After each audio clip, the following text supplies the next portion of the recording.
ఓం నమో భగవతే వాసుదేవాయ. ఆత్మబంధువులందరికీ నమస్కారం. 449వ నామం సత్రం. సమస్త క్రియలకు కూడా ప్రేరణనిచ్చే స్వామి కనుక, చైతన్య స్వరూపుడు కనుక స్వామిని సత్రం అన్నారని తెలియజేశారు. సమస్త క్రియలకు అంటే అన్ని పనులకు కూడా ఆయన ప్రేరణ ఉంటేనే, ఆ చైతన్య స్వరూపము మనలో ప్రేరణ కలిగిస్తేనే ఆ పనులు పూర్తవుతాయి కనుక సత్రం అన్నారు. మరి కూర్చోవటం పొందటం అనేటువంటి, కూర్చోవటమైనా నుంచోవటమైనా పడుకోవటమైనా, పడుకుంటాము అనుకుంటాం, నిద్ర రావడం అనేది మన చేతిలో లేదు. మరి కూర్చుందాం అనుకుంటాం, నుంచుందాం అనుకుంటాం, ఒక్కొక్కసారి అవి కూడా మనం సరిగ్గా చేయలేము. అవన్నీ చేయించేది ఎవరు అంటే పరమాత్మ. సమస్త కార్యాలకు ప్రేరణ కలిగించి ఆ ప్రేరణ రూపంలో వాళ్ళతో చేయించే స్వామి కనుక ఆయన్ని సత్రం అన్నారు. సజ్జనులని కాపాడేటువంటి కరుణామూర్తి, మంచి వాళ్ళని కాపాడుతూ ఉంటాడు, భక్తుల్ని అనుగ్రహిస్తూ ఉంటాడు గనక ఆయన్ని సత్రం అన్నారని శంకరాచార్యుల వారు వ్యాఖ్యానించారు. అంటే సమస్త పనులకు, ఏ పనులకైనా ఆయన ప్రేరణ ఉంటేనే పనులు చేయగలుగుతాం. ఆయన ప్రేరణ లేకపోతే చెయ్యలేము కనుక ప్రేరణ చేసేటువంటి ఆ ప్రేరణ రూపంలో పనులను చేయిస్తూ ఉంటాడు గనక, ఆ సజ్జనుల్ని కాపాడుతేటువంటి కరుణామూర్తి గనక ఆయన్ని సత్రం అన్నారని మనకి తెలియజేశారు. సత్రయాగం అంటారు. సత్రయాగం చేత ఆరాధింపబడే భగవంతుడు గనక సత్రం అన్నారని పరాశరుల వారు వ్యాఖ్యానించారు. సజ్జనుల్ని రక్షించేవాడు, ఆనందపరిచేవాడు గనక సత్రం అన్నారని సత్యసంధుల వారు వ్యాఖ్యానించారు. సత్రయాగం అంటారు. అది ఒక యాగం చేస్తారు, ఆ యాగం చేత ఆరాధిస్తారు గనక ఆయన్ని సత్రం అన్నారని.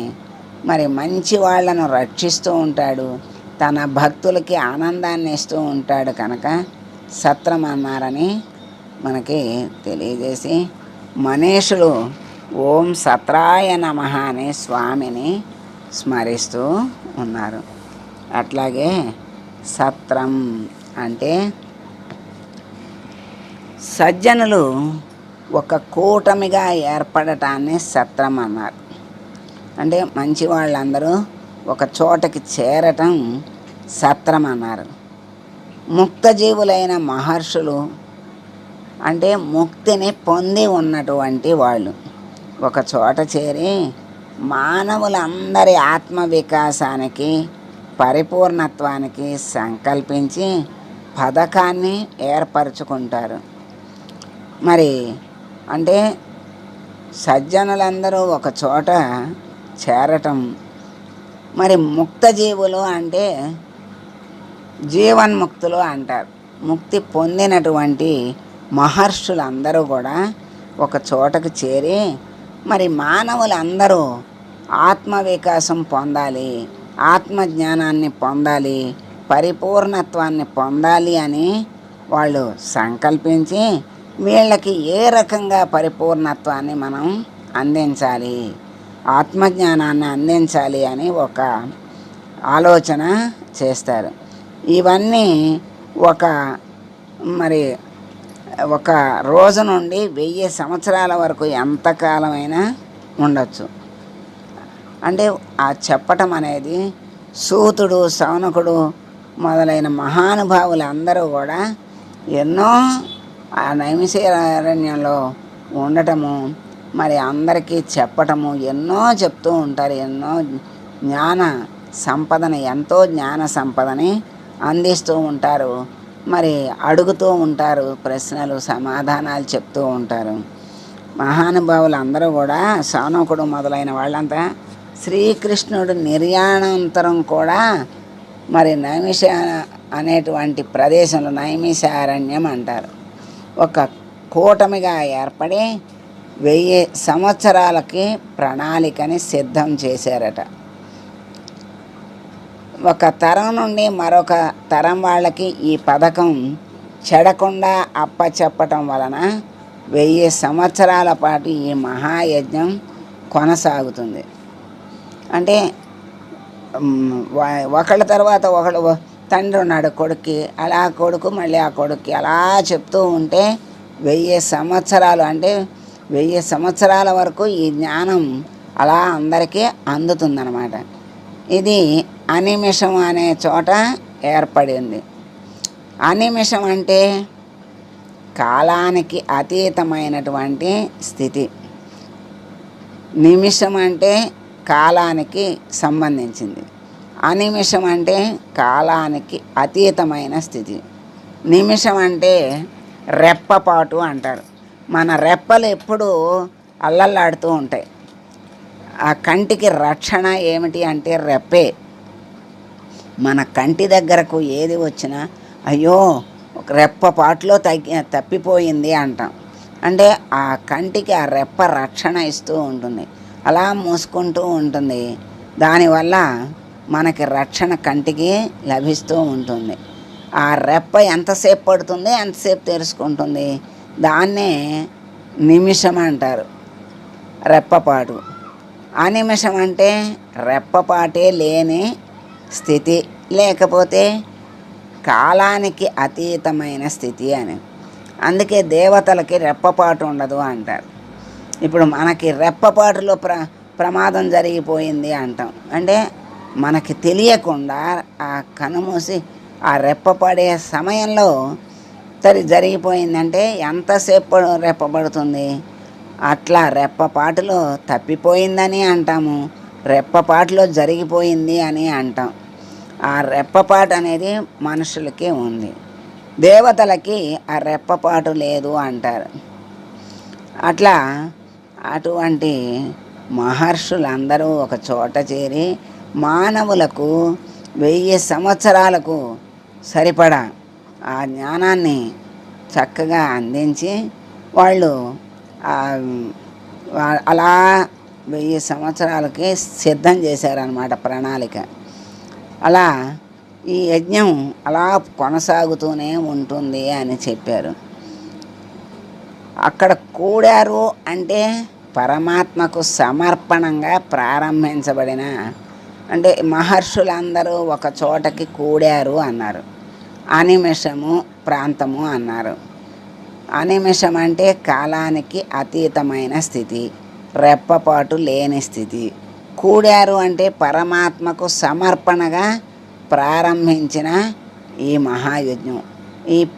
వాళ్ళు స్వార్థానికో దేనికో కాకుండా పరమాత్మకి అర్పణ చేస్తూ ఆ యజ్ఞాన్ని ప్రారంభించారు గనక, అది ఆ అర్పణ జరిగింది గనక అది పవిత్రమైంది. వాళ్ళ వ్యక్తిగత సంకల్పాలు పథకాలు నశించిపోయి అక్కడ అంతర్యామి భావన మాత్రమే వాళ్ళందరిలో స్థిరమై నిలబడి ఉండటానికి వాళ్ళు బోధ చేస్తూ ఉన్నారన్నమాట. ఈ ప్రణాళికలో పనిచేస్తున్నటువంటి వాళ్ళది ఇది అప్రయత్నంగా అభ్యాసం అయిపోతూ ఉంటుంది. అంటే అభ్యాసం అంటే అలవాటు అయిపోతూ ఉంటుంది. అది ఆ ప్రణాళిక స్వరూపం ఎవరు అంటే అంతర్యామిగా ఉన్న పరమాత్మే ఆ ప్రణాళిక రూపంలో ఆ కూటమిలో పనిచేస్తున్నటువంటి అందరి హృదయాల్లో తానే ఉండి అలా సంకల్పింపబడినటువంటి ఆ యజ్ఞాన్ని ప్రారంభించి చెయ్యాలి అనేటువంటి మహాయజ్ఞాన్ని సత్రాలు అంటారు. సాధారణంగా ఇట్టి సత్రయాగం చేసేవాళ్ళు భౌతికంగా కూడా ఒక చోట చేరి సామూహికంగా భోజనాధికాలు నిర్వర్తించుకుంటూ ఉంటారు. ఎప్పుడైనా యజ్ఞము అంటే యజ్ఞము చేసిన తర్వాత భోజనాలు చేస్తారు కదా, అందులో ఆ కార్యక్రమాలు ఆ యజ్ఞము సత్రయాగం అనండి యజ్ఞం అనండి చేస్తూ ఉంటారు. వాటిలో కొందరు వంట చేస్తారు, పండిస్తారు. పండించిన పంటే కదా అక్కడికి వచ్చేది. మరి మరి ఆ బట్టలన్నీ తీసుకొని కొందరికి ఆ కార్యక్రమాల్లో ఇస్తూ ఉంటారు. మరి ఆ వస్త్రాలు కొంతమంది నేస్తేనే కదా అవి వచ్చేది. కొందరు ప్రవచనం చెప్తూ ఉంటారు. కొందరు వచ్చి కూటమికి చెందిన ఇతర జీవులకు కూడా వైద్యం చేస్తూ ఉంటారు, కష్టాలు తీరుస్తుంటారు. మా అట్లా కార్యక్రమాలు ఎవరి సౌలభ్యాన్ని బట్టి వాళ్ళు, అంటే ఎవరికి ఏది చేత అయితే అది నిస్వార్థంగా అక్కడికి వచ్చి చేస్తూ ఉంటారు. ఇందులో పాత తరాల వాళ్ళు వెళ్ళిపోతుంటే కొత్త తరాల వాళ్ళు ఆయా స్థానాల్ని భర్తీ చేస్తూ ఉంటారు. ఇట్టి పథకంలో కూడినటువంటి సమావేశాన్ని సత్రములు అంటారు. ఇప్పుడు ఆశ్రమాలు ఉన్నాయి, పీఠాలు ఉన్నాయి. ఆ పీఠాలకి అధిపతులు ఉంటారు కదా, వాళ్ళు ఉండగానే మళ్ళీ ఇంకొకళ్ళని తయారు చేస్తారు. వాళ్ళు పరిపూర్ణులైన తర్వాత ఇంకొకళ్ళని కూడా, అంటే ఎప్పుడూ 3 తరాల వాళ్ళు ఎప్పుడూ ఉంటారు. అలా తయారు చెయ్యకపోతే దాన్ని నిర్వహించే సామర్థ్యం కానీ, బోధలు చెప్పే సామర్థ్యం కానీ, మరి ఒకరి తర్వాత ఒకరితో అంతం కాకూడదు ఏదైనా సరే. ఆ పీఠాలు అలా నడుస్తున్నాయి అంటే అది ఒక మహాయజ్ఞమే. మరి అవి అలా నడవాలి అంటే ఆ తర్వాత 2 తరాల వాళ్ళని వాళ్ళు సిద్ధం చేస్తూ ఉంటారు. అలా చేస్తుంటేనే అవి అలా నిలిచి వేల సంవత్సరాలు అలా ప్రకాశిస్తూ ఉంటాయి. చక్కగా అందరికీ వాళ్ళు జ్ఞానబోధన చేస్తూ ఉంటారు.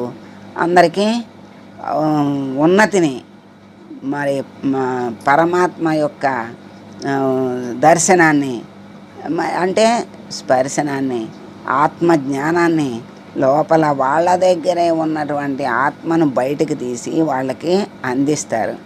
అటువంటి వాళ్ళు మరి అనేక ప్రవచనాలు చెప్తూ ఉంటారు. మరి ఆ మహానుభావులు ఎన్నో సంఘటనల ద్వారా వాళ్ళ మనస్సులో చక్కగా పరిపక్వతని తీసుకొచ్చి మరి వాళ్ళ జ్ఞానానికి పరిపూర్ణాన్ని చేస్తూ ఉంటారు. ఈ యజ్ఞయాగాది క్రతువుల్లో ఎన్నో పనులు ఉంటాయి. వస్త్రాలంటే వస్త్రాలు నేసే వాళ్ళ దగ్గర నుంచి అందరూ కూడా తరిస్తారు. వంట చేస్తున్నారు, దాంట్లో పాల్గొన్నారు అనుకుంటున్నాం. ఆ వంట సరుకులు పండించే వాళ్ళ దగ్గర నుంచి చెప్తున్నారు. అంటే అక్కడ నుంచి కూడా వాళ్ళు అందరూ కూడా దాంట్లో భాగం పంచుకున్నట్టే, తరించినట్టే అని చక్కగా అన్నీ దాంట్లో పాల్గొన్నట్టే అని చెప్తున్నారు. మరి అందరూ వాళ్ళ దగ్గరకు వచ్చి కూటమికి, అంటే ఆ సత్సంగంలో లేని వాళ్ళకు కూడా వైద్యం చేతచ్చు. ఆ వైద్యం పక్క వాళ్ళకు కూడా చేస్తారు. ఎవరికైనా కష్టం వచ్చింది, ఆ కష్టాన్ని తీర్చగలిగే సామర్థ్యం ఉన్నవాళ్ళు కష్టాలు తీరుస్తారు. అట్లా ఎవరి ఓపికను బట్టి, ఎవరి శక్తిని బట్టి వాళ్ళు ఇంకొకరికి చక్కగా కొత్త తరాల వాళ్ళకి సహాయము, జ్ఞానము అన్నీ కూడా అందిస్తూ ఉంటారు. అలా చేస్తూ ఉండటం వల్ల వాళ్ళు పెద్దవాళ్ళు అయిపోతే వాళ్ళ స్థానాల్ని చిన్నవాళ్ళు భర్తీ చేస్తూ ఉంటారు. ఇటువంటి పథకంతో కూడిన సమావేశాలనే సత్రములు అంటారని మనకి చెబుతున్నారు. ఈ గ్రంథానికి ఆంగ్ల వ్యాఖ్యానం చేసిన వారు కులపతి ఎక్కిరాల కృష్ణమాచార్యులు గారు ఇటువంటి కూటాల్ని, గురు పూజల్ని అనేటువంటి పేరుతో అనేక సంవత్సరములు అవిచ్ఛిన్నంగా చేశారు. వారి తదనంతరం కూడా వారి శిష్యులు అదే ప్రణాళిక ప్రకారం గురు పూజల్ని నిర్వర్తిస్తూ ఉన్నారు. ఈ పథకాలనే సత్రములు అంటారు. ఇప్పటికీ ఆయన యొక్క శిష్యులు ఈ గురు పూజల్ని చక్కగా నిర్వర్తిస్తూ ఉన్నారు. అలా జ్ఞానాన్ని అందిస్తున్నారు. ఎక్కిరాల కృష్ణమాచార్యుల వారి ఆధ్వర్యంలో ఎన్నో వైద్యశాలలు, హోమియో వైద్యశాలలు ఇప్పటికీ చక్కగా వైద్యాన్ని అందిస్తున్నారు. అందరికీ అందుబాటులో ఉచితంగా అందరికీ ఆరోగ్యాన్ని ప్రసాదిస్తున్నారు. వాళ్ళ యొక్క అంటే ఆయన వెళ్ళిపోయినా ఆయన తయారు చేసినటువంటి శిష్య బృందం అంతా కూడా తర్వాత తరం వాళ్ళు కూడా చక్కగా ఆయన యొక్క పనులను ఇప్పటికీ చక్కగా నిర్వర్తిస్తూ ఉన్నారు. అలా నిర్వర్తిస్తూ అలా వాటిని చేస్తూ ఉండటమే సత్రములు, యజ్ఞములు, యాగములు అంటారు. అటువంటి సత్రము అనేటువంటి మరి నామి అయినటువంటి స్వామికి మనం నమస్కారం చేసుకుంటూ, స్వామి మా అందరికీ కూడా చక్కని ఆ జ్ఞానాన్ని మాకు ప్రసాదించి చక్కని మరి సేవా ప్రవృత్తిని, శక్తి సామర్థ్యాలని ప్రసాదించి మమ్మల్ని మా జీవితాల్ని చరితార్థం చేసి నీ అనుగ్రహాన్ని ప్రసాదించి మమ్మల్ని మా జన్మల్ని ముక్తిధామానికి చేర్చు స్వామి అని వేడుకుంటూ మంగళం పాడదాం. మంగళం కౌసలేంద్రాయ మహనీయ గుణాత్మనే సర్వలోక శరణ్యాయ సాధురూపాయ మంగళం. ఓ